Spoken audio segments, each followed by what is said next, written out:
Hello, and welcome to my spoken word channel.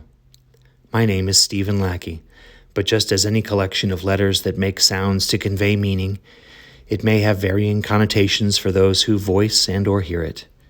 The spoken word is much the same, its effect ranging from dissonance to resonance, apathy to revulsion, sometimes even to the same person over time. I'll be reading some of my own work today, offering analysis of its form and content. If you find it appealing, heartening, or evocative, or even not worth remembering, please consider the aforementioned variability of response. Words, much the same as attitudes, friendships, and even the air we breathe, may teach us, transform us, or pass uninspiringly in this moment, but the next is yet to be defined. Herein are my copyrighted works, all rights reserved, but please forget the name and remember the message. Also, feel free to like, comment, share, and subscribe. Today's piece is called Find Me. If one were to patch together particles in identical electrochemical responsivity, could a shadow resonate? Could a memory walk? Could the lost live again? I cannot find you in this world. But if you exist in my mind, and that mind is unbroken, could you be reborn from me? Dashed are the remains of you, and smoke is your essence drifting among the catacombs of me. But if ever will perchance coerce the corporeal, feel the earth once more. Tempt horizon and tide, breathe windsong to the trees, and find me waiting.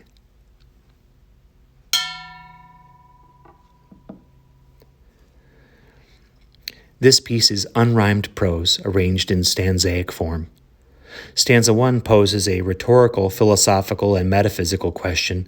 Technically speaking, a complete recreation is theoretically possible, but it is beyond the realm of reality due to the necessary physical processes and the energy needed to perform them. But what if? The rest of the stanzas address the departed directly, with the second expressing loss and longing, rephrasing the first stanza's question more conversationally.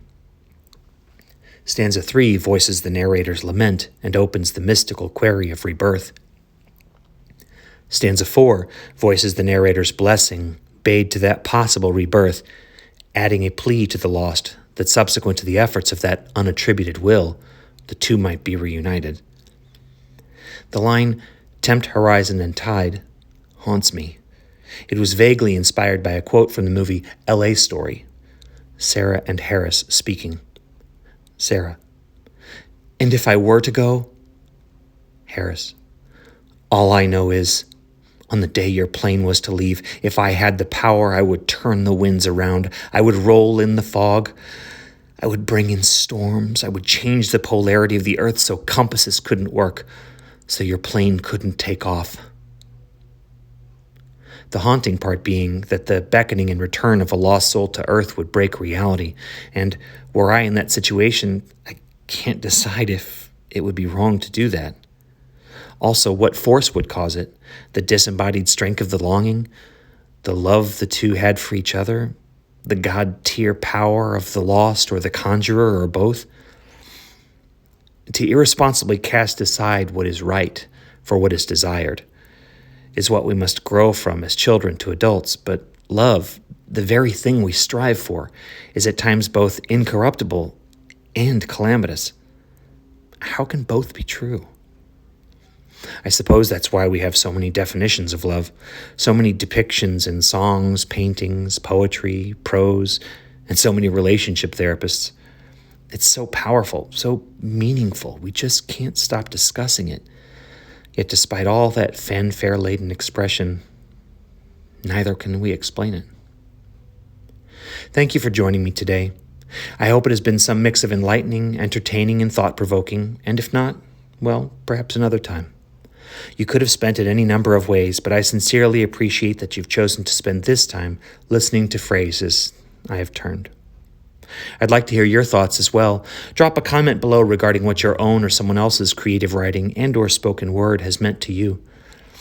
Also, subscribe to my channel if you'd like. I'm not sure how often I'll be posting, but if you click the notification bell, you'll be among the first to know when I do. Also, please consider this.